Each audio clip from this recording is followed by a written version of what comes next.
ఈ క్వశ్చన్ మనకి ప్రీవియస్గా అడిగారనమాట ఆర్ఆర్బీలో. ఈ క్రింది వాటిలో ఏది 9చే భాగించబడుతుంది, ఏ నెంబరు 9తో భాగించబడుతుందో చూద్దాము. ఇవన్నీ కూడా మనం ఆప్షన్స్ నుంచి చూసుకోవాలి.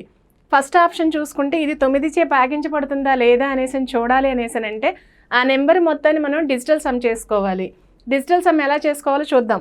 1 + 3 4, 4 + 2 6, 6 + 4 10, 10 + 9 19.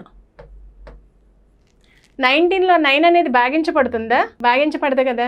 So option 1 is wrong answer. Next ఆప్షన్కి వెళ్దాం.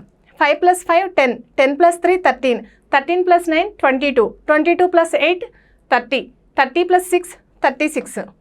36లో పోతుంది కదా మనకి. 36/9 ఎంత? 4.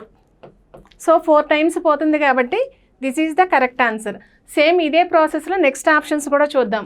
9 + 4 ఎంత? 13, 13 + 1 14, 14 + 2 16, 16 + 1 17. సో 17 అనేది 9లో పోదు కాబట్టి this is also wrong answer. Next 3 + 5 8, 8 + 8 16, 16 + 4 20, 20 + 6 26. 26లో 9th table పోయిద్దా? పోదు కదా. So correct answer is second option is the correct answer.